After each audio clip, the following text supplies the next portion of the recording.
Question है 14 व्यक्तियों का औसत भार 76.5 किलोग्राम है। यदि 82 किलोग्राम और 75 किलोग्राम और x किलोग्राम भार के 3 और व्यक्ति उनके साथ जुड़ जाते हैं तो सभी व्यक्तियों का औसत भार 0.5 किलोग्राम बढ़ जाता है। तो x का मान क्या है? तो सिंपली इसमें दे दिया है, क्या दिया है इसमें कि 14 पहले लोग थे, ठीक है, 14 लोग थे। उसके बाद उनका जो औसत भार था वो 76.5 किलोग्राम था, ठीक है। अब क्या हुआ, यहाँ पर 3 लोग और आ गए, ठीक है। एक 82 किलो का, एक 75 किलो का और तीसरा का नहीं पता, वही हमें फाइंड करना है, ठीक है। तो इन तीनों शामिल होने के बाद जो औसत भार था ना 76.5, वो उसमें 0.5 बढ़ गया। तो अब कितने लोग हो गए यहाँ पर? 17 लोग हो गए और बढ़ के कितना हो गया? औसत भार 77 हो गया, ठीक है। बस यही क्वेश्चन है। और इसमें क्या है कि तीन लोग जो बढ़े हैं ये तीनों, तो हमें एक्स का वैल्यू फाइंड करना है। सबसे आसान तरीका क्या है इसका? देखो, इसका अगर बेसिक तरीके से बनाए ना तो 14 को इससे गुना करना पड़ेगा और फिर इसमें फिर 77 आएगा, 77 से फिर 17 को गुना करना पड़ेगा। उसमें बहुत कैलकुलेशन बहुत हार्ड हो जाता है, तो उतना कैलकुलेशन करना नहीं, एग्जाम में उतना टाइम रहता नहीं है। सबसे आसान आसान तरीका क्या है? देखो, इस तरह होगा ना तो डेविएशन लगाएंगे, ठीक है।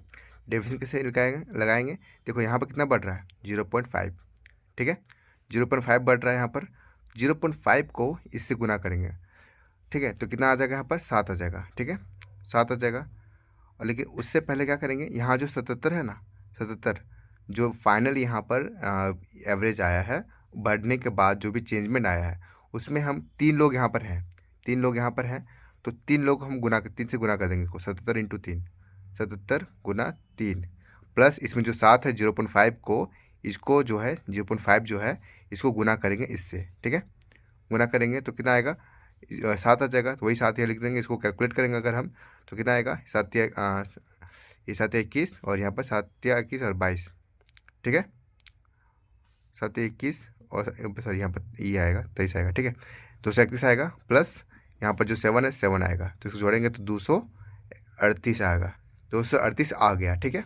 अब क्या करना है, ये 238 जो निकला ना, इस तरह में जो निकलता है वो टोटल जो नए लोग जो आए, टोटल जो नए लोग आए उनका टोटल भार निकलता है, ठीक है। इनका टोटल भार निकला 82 किलोग्राम, 75 किलोग्राम, x किलोग्राम, ये तीनों का भार इसमें है।